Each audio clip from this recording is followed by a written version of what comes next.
Hello, and welcome to week 5, where we're going to look at the 16th century art of Northern Europe. Starting with the map, just want to go through some historic events going on. During the 16th century, many different scholars, Martin Luther included, are questioning the validity and the actions of the Catholic Church. And we have this amazing split between Catholicism and Protestantism. It's during this time period in the northern countries, Austria, Germany, Flanders, Belgium, the Netherlands, Spain, and France, that we start to have different wars and we start to see competition for who the patrons are and we have arguments about what type of art is okay to have and where should we be spending money and what should we be patronizing.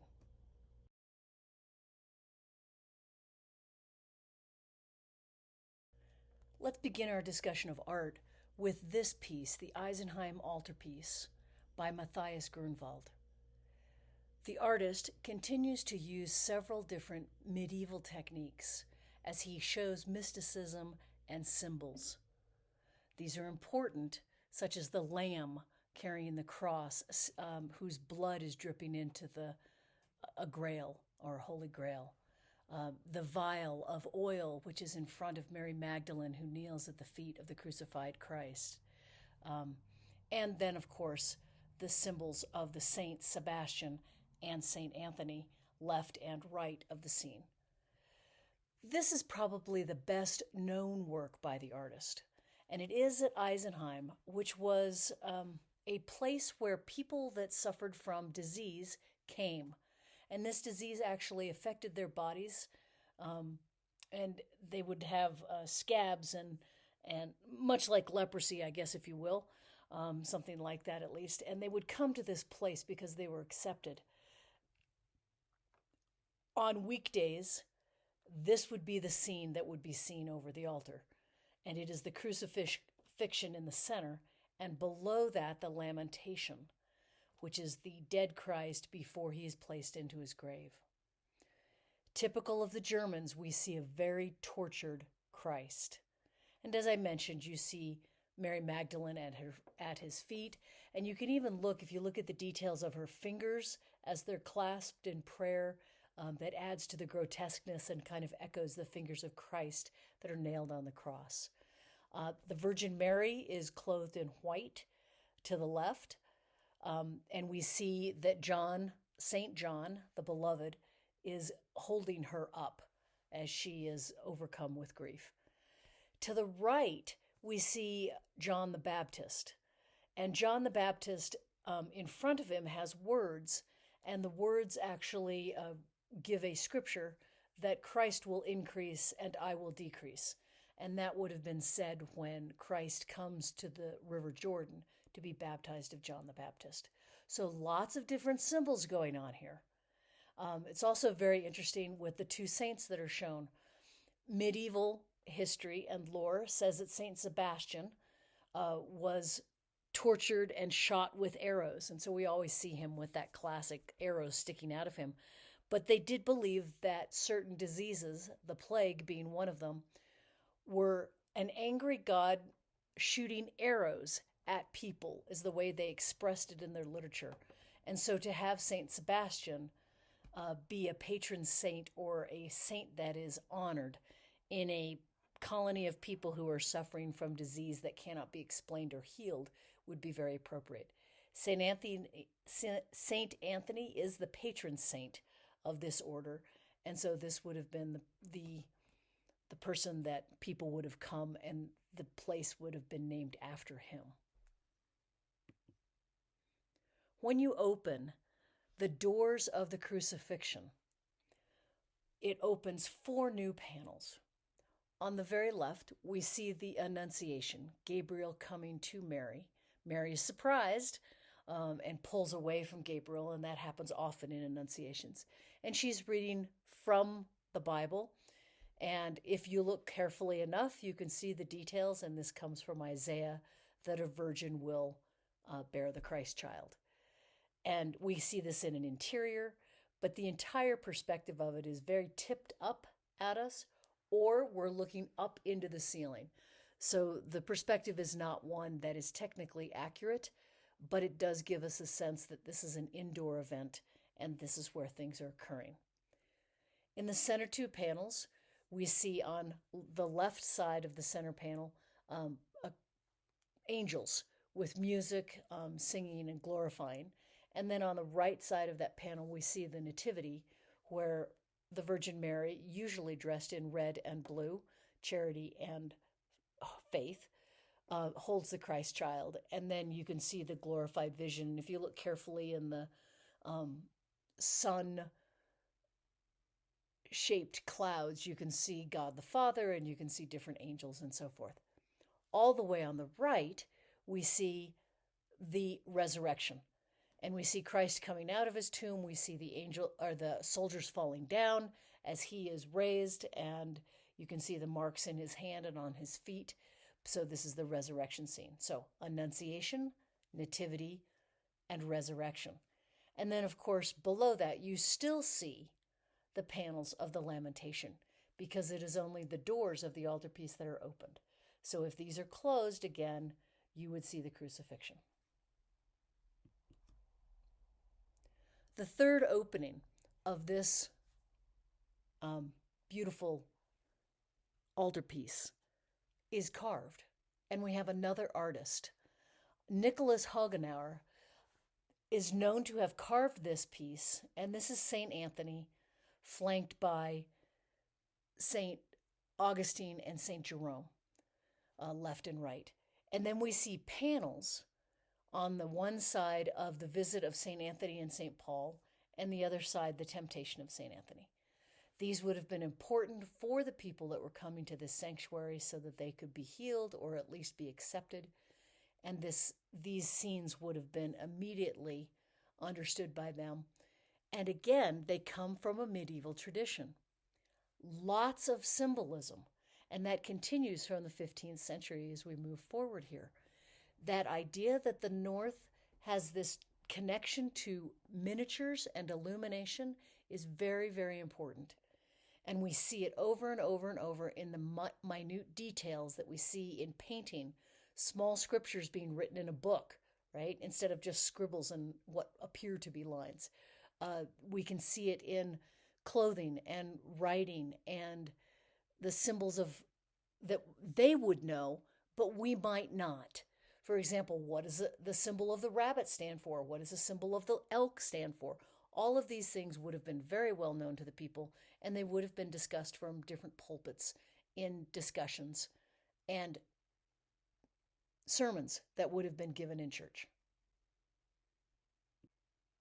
Having seen the minute details and the emotions put into painting by Matthias Grunwald, let's turn now to Albrecht Dürer. Of all of the 16th century artists in the North, he is probably the most well known. Albrecht Dürer was originally trained to be a goldsmith, but we know that he also did apprenticeships with woodcutters and sculptors and printmakers as he was trying to find where his gift was. He does make a trip to Rome, and he comes back and he has a profound experience when he sees the painting of the Renaissance, especially of Raphael and Michelangelo. He comes back. This particular piece is a self-portrait. We know that because of the writing that is on the back of this, and then we see his signature, his AD signature that has become typical of him. But this particular panel is very interesting because Dürer has taken on the stature of Christ. This is, instead of turning his hand towards you with where you would see the palm and the fingers with a sign of peace and blessing, that figure is turned on himself. So not to be blasphemous, but we do know that the idea of portrait as well as private devotional panels were two of the things that we see a lot in the north of Europe. And so here, Albrecht Dürer shows both his skill as a portrait painter, where you can see the different fabrics, you can tell the difference in the textures, you can see his hair, his beard, how he treats everything. You see this beautiful modeling and chiaroscuro that he has learned in Italy. And he presents this as a self portrait. But also, there's something going on here that Dürer, when he came home, was so impressed with this idea of genius that the Italians were promoting amongst their artists. That an artist was not just a craftsman and someone who could be paid minimal wage to create something you wanted, but had skills and had vision and deserved to be treated differently. And so he comes back and uses this image of Christ to kind of send all that message forward. Brilliantly done. We do know that Dürer then went into woodblock and engraving because he realized that that's where he could make some money. And indeed, that is probably where his money came from more than even the painting, but his engraving. He participates in Nuremberg, his home city, in the printing industry, and he gets very involved in engraving. Very much connected to the goldsmithing trade, the use of burnishers and burrs. He also develops this beautiful skill of cross-hatching that you can see to give both depth and shadow. You're looking at the Four Horsemen of the Apocalypse, part of a pamphlet that he puts out that has several different scenes of the apocalypse or the end of the world. And this particular one does show the Four Horsemen. And so you can see death on a pale horse, if you will. And they're trampling on not only people that have religious backgrounds, but also lay people. And so that there won't be any distinguishing at the final last judgment. But look at the way he's modeled things. Look at the care that he's given to the animals, and look at the shape. People begin to take on form, which we have seen such an emphasis on drapery, but we have missed underneath in the North the idea that underneath that drapery there's a skeleton and there's a body. But not so much with Dürer. As he travels to Rome, he sees this, and he is able to copy that and bring that back to the people in the North. As early as 1494, he began to engrave these metal things, and now we're looking at a piece, Adam and Eve, or the Fall of Man, depending on who you want to read. This particular piece is very interesting because we know after his visit to Rome that he writes about it, that he is so impressed with the Roman copies of Greek originals.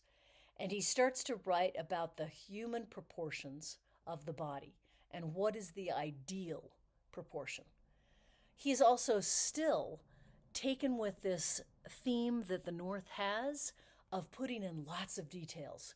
You see the leaves and you can identify the tree trunks, and you see animals. You see a mouse and a cat and a rabbit and an ox and an elk behind Adam and Eve.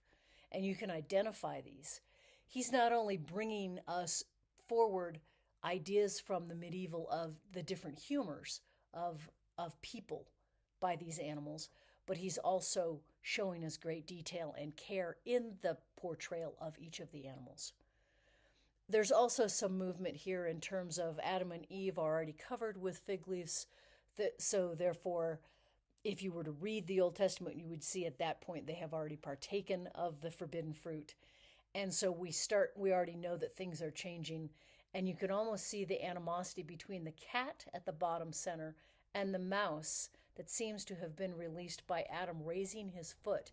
That now, because they have partaken of this forbidden fruit, there will be animosity and challenge and everything else. Also love the fact that Dürer not only signs his piece, but gives us some information about it on the placard that is held by Adam with a branch. On top of that branch is a parrot. And we know from medieval symbolism that the parrot was one of folly and of non-wisdom, mistakes, if you will, because he could only parrot or repeat, mimic the last things he'd heard, and not knowing whether they were wise or foolish. After his second trip to Italy, we know that Dürer comes back and starts to paint even more, with more gusto, if you will. In this particular piece, his Four Apostles, done in 1526, he declares with the people with the apostles he has chosen, his Lutheran connection. So in the left, we see Peter pushed to the back of the scene, holding the key to the church, instead of the Catholic version where he would be coming to the front as the first pope. He now stands behind St. John, and in the book, which is open to the Gospel of St. John, it begins in Principia, so that we see that the inscription of "in the beginning was the Word," coming straight from St. John.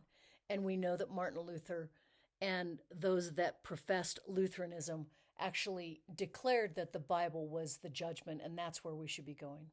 On the right side, we see Paul, and Paul holding his book, also typical scene from what we would see with the Catholic Church, and behind him is St. Mark.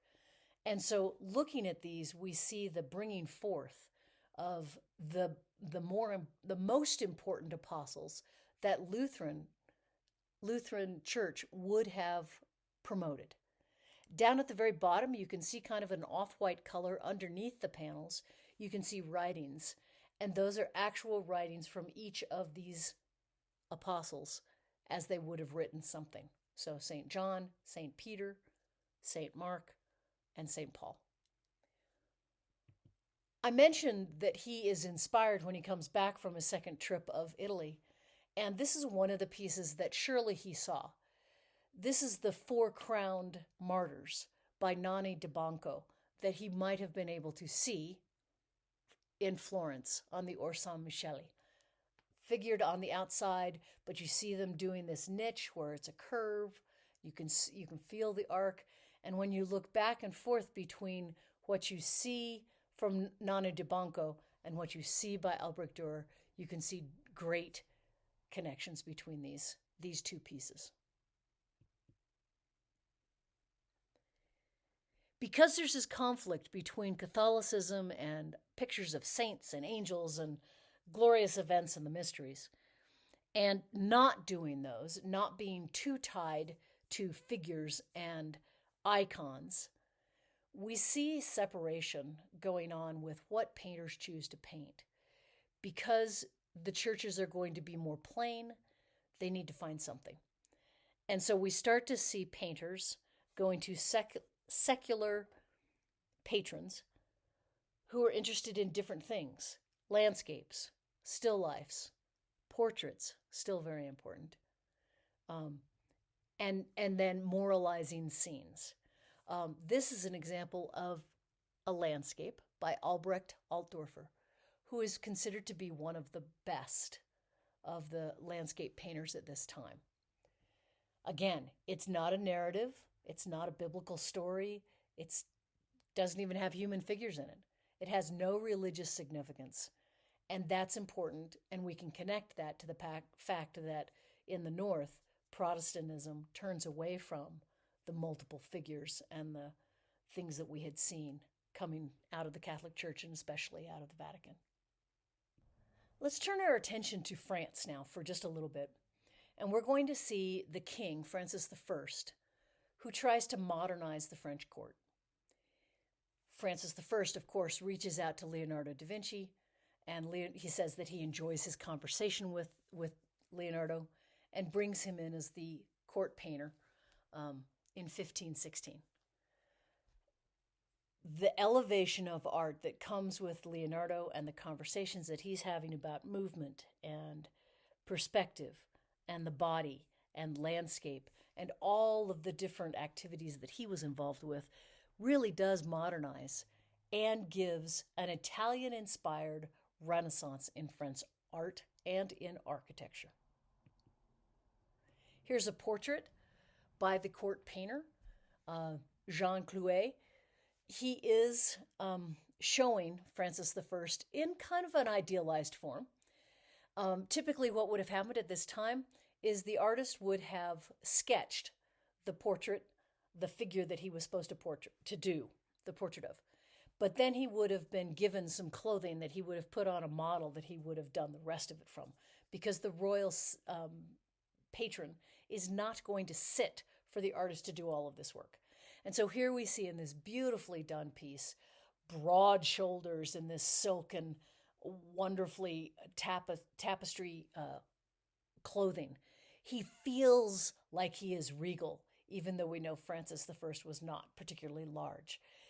He has beautiful jewels, and he's known to have had a fidgeting problem with his fingers, and here he holds something of value and worth. So, very well done by the artist to bring all of those pieces so that he acknowledges all of these things of the sitter, of the king, Francis I, but he also glorifies him and idealizes him in the way he presents his portrait. Spain and Portugal during this time, there's an important marriage. Isabella of Castile and Ferdinand of Aragon, and they come together. Now, their reign, obviously, Christopher Columbus will have come from that and his exploits in the North American continent. But in this particular place, what we want to focus on is bringing together Castile and Aragon, and that creates this more unified peninsula. And then their grandson, great-grandson, Philip II, will take, when he comes to power, he will take over Spain, parts of Italy, Naples and that area, and parts of the Netherlands. And in that, he will support artists in all three areas. The most important artist painting in Spain is not Spanish at all, but is Greek. We know him as El Greco, and he joined a circle of humanists in Venice, paints with Titian and Tintoretto, develops a loose brush style from them. And then he goes to Rome and he sees what's going on in Rome, and he sees Raphael's work and moves on from there.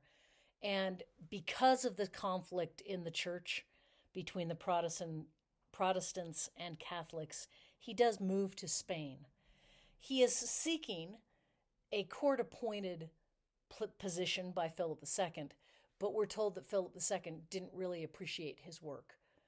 He does paint in what is referred to as a Mannerist style, elongated, narrow faces and things.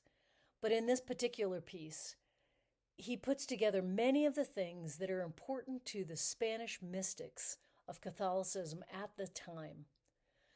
The mystics, in this particular case, there's a story of a 13th century count of Organs that dies. And miraculously, at his funeral, Saint Sebastian and Saint Anthony, I believe, come and bury him. And so you see these two figures in gold lowering the count down into his tomb, as you see surrounded by portraits of the people of the family that are there to witness this burial. But at the same time, in a more of a continuous narration scene, we see up at the top an angel kind of pushing the count up to see Christ to be judged, and then flanked on the side by the Virgin Mary in red and blue. So a beautiful piece being done telling the history of a family, but also sharing a fantastic lore that has gone forward about who actually did the burial and what the position of this man in the future. Really helping the family establish their place. It's done, again, in this mystic idea of saints and angels, and that really does play to what is going on in Spain at this time. Philip II also supports painting coming out of the Netherlands. Except that, because of the iconoclasm that's going on in the north, because of Protestantism, we're going to have this competition of, do we do images, do we not do images? And so when that happens, Antwerp develops as a community where there are different patrons, they're business patrons, but they're also seeking books because we have the printing press. They're seeking trade. They're seeking portraits as they raise in their status. And so we see a group of people coming from all parts of the world to Antwerp, this port city, and we have a very wide array of taste. This piece by Hieronymus Bosch is the closed altarpiece, referred to as the Garden of Earthly Delights. Now here Bosch has taken kind of a really interesting approach. He shows us a sphere, but the Earth is flat in the sphere. So we see kind of the if you will, I think it's a representation of the third day of creation, where we have a separation of land and the elements of water. And so you see that. You see God the Father up there in the upper left. Things are done in a grisaille to make it look a little bit like a sculpture, but this is the closed piece. Now, this altarpiece is not done for a church.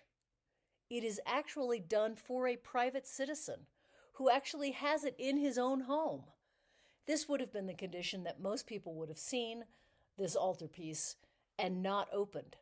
But let's look at what happens when you open these two panels.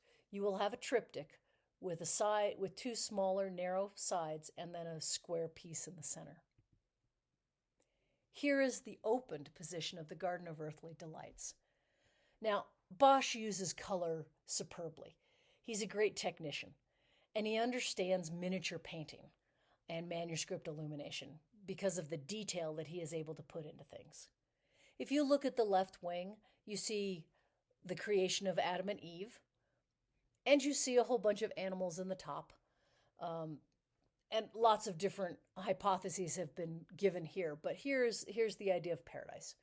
And then we come to the earth as the earth of garden delight. That's happening in the center, where we have this play of people and sexuality and symbols from alchemy.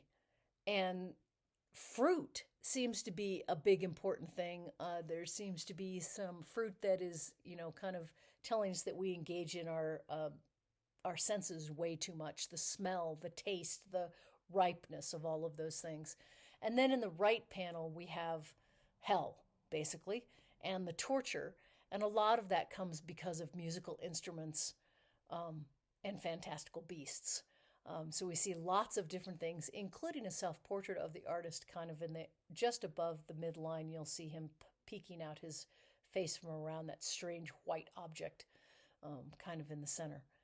There are lots of different readings that you can read into this. One is obviously alchemy. There's a great feminist reading of this piece, and they're just interesting in what is going on and trying to explain this. But again, this is not an altarpiece that would have been in a church. This is made for a private client.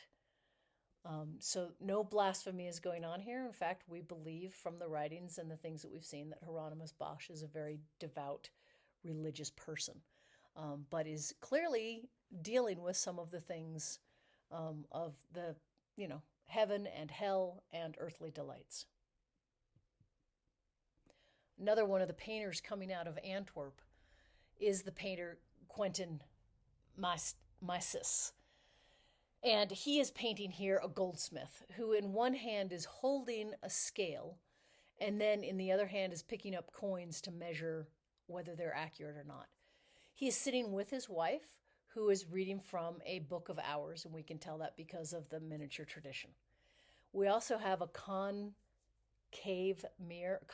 mirror, where we can see a patron who is wearing a red turban, and we can also see out the window that is supplying the light for this piece, and we can see a church. So again, here, and we can see lots of different interpretations. Around the outside of this piece is writing that comes from Leviticus, talking about that we need to have accurate scales. So when we tie all of those things together, we can definitely say that there is still a very strong medieval tradition of symbols and what they stand for, and we're quoting things. So that's there in this piece. We see a beautiful portrait, a double portrait of a man and a woman who happen to be Goldsmith and his wife. And then we can launch into all kinds of things about, is this about a religious piece because of the elements of the church in the background and the book of hours and the writing around the frame? Is it about industry? What is the artist really trying to say? And perhaps we see all of those things coming up to kind of talk about, even in business, we have a religious duty. And that would have been appropriate for this time period of the questions that would have been asked prior to the posting of Martin Luther's 95 Theses. We do have one of our first female artists, also Katerina, who is trained by her father. She is known as a portrait artist, one of those things that's, of course, very well known at this time. Remember, landscape, portrait are two of the things that are acceptable by all different people of faith and religion. Katerina is actually a gifted portrait artist. She always signs the name and age of the person, and she has done that for herself. She's put her own name and she has painted her own portrait, and she is 20 years old at this time. She was a favorite for women, and we know that in the next 10 years following the date of this self-portrait, she does at least 10 different portraits that she paints of women in the area. She is hired basically as the court painter for Mary of Hungary, who, when Mary of Hungary leaves as the regent in the Netherlands and returns to Spain, Katerina goes with her. A gifted artist in terms of showing the idea of who a person is by looking at their face and their hands, and being able to use the idea of the background and the clothing that someone wears as tells about who they are. The other type of painting, remember, landscape, portraits, another type of that was the moralizing tale. And this is done beautifully by Peter Bruegel the Elder. He imitates much of the work of Hieronymus Bosch from Hieronymus Bosch's early career. And when he travels to Italy, which seems to be a typical thing with many artists, he comes back and he decides that landscapes are what he's going to do. But as you look back into his landscape, you start to see this idea that he picks up in Italy of aerial perspective, or that things get hazy as they go into the distance. He does this as a cycle. We're looking at the January-February cycle, the return of the hunters. And he does an entire book, well, not book, but these are 3 feet by 5 feet. It's an entire room, 6 different panels showing the months and the activities that go on. Here's another panel from that same series. This one's September and October, or August and September, I'm sorry. And this is the harvesters. And in contrast to what we saw with the return of the hunters, where they're coming back, here we see everybody taking a break and enjoying and sitting around and telling stories and eating and drinking. And so here we're just seeing what goes on in the regular day of people's lives, and if there's a moral thing about good work and good hard work and what happens. This is probably even better when you look into the distance of this to see the aerial perspective that he would have picked up from the painters in Italy. Let's turn now to England and the artists that are in the Tudor court. So Henry VIII does break from the Catholic Church, and his daughter, Elizabeth, continues that tradition, and they are Protestant. The Church of England comes out of that break. After a brief period where Mary, his first daughter, Henry's first daughter, tries to has everyone be very, very strictly Catholic, Elizabeth takes the throne, and then that changes and they become Protestant. The Tudors typically went to the Netherlands and to Germany to find their artists. And that's very true of the first couple artists we're going to look at here. Here's the artist Hans Holbein, and he's painting what is known as the French ambassadors. But here the details that he uses really show us perhaps what the English really liked about him. Besides the fact that the portraits are beautifully done, we can identify the people, face and hands are beautifully done. He brings that rich tradition of the North with the clothing. We can tell the textures, the things that are there. And we can tell where these people have been by the collection of things that has been going on. Now, people started collecting in the latter part of the 15th century with trade when different parts of the world, Africa and China, come into Europe. Remember, we're talking about trade cities, Antwerp, London. These are places where trade is going on. And so people that live there would have seen lots of different things. These ambassadors who have been sent to France have obviously traveled to other places and have brought back symbols from each of those countries where they've done. If you look very carefully down to the bottom, you'll see kind of a strange face. It actually is a skull. And if you look at the upper left, above the ambassador who has pink with the beautiful fur ermine collar, you'll see a crucifix. And want to remember that as wise as we may become and as worldly as we may get, this idea of vanitas is something that really still is an important thing. We are all human, we're all going to die, and we all need to make a connection with God.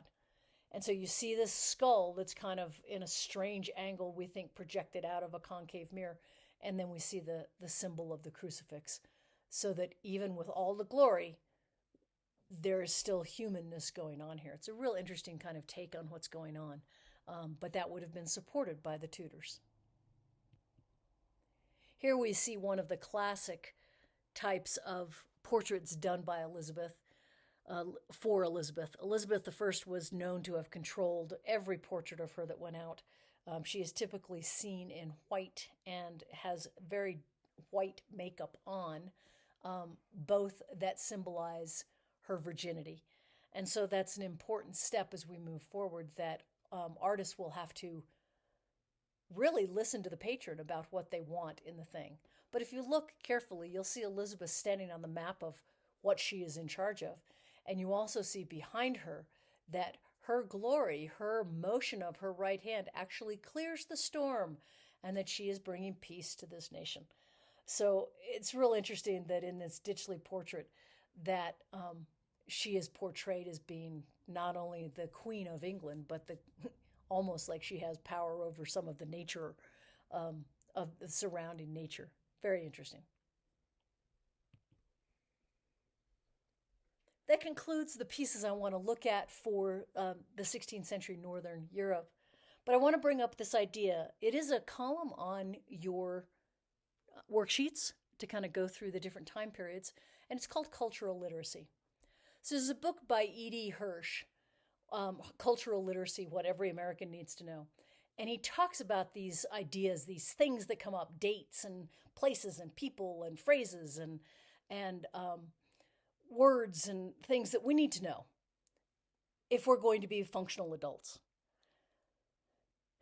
My proposal to you is that if we're going to look at art from a more global perspective and not just one from the United States or one that is European and colonial in nature, then we need to become more adept in understanding the cultural literacy of many different places, not just the U.S. And so as you go forward from this point forward, as you read, as you watch different videos, and as you're listening and you're looking, please try to find some of those terms, especially when we go to other places, when we look at Africa, when we look at China, when we look at Korea. Try to find and hear those things that are cultural literacy pieces that you think people should know about this place, because it's important to understand their art.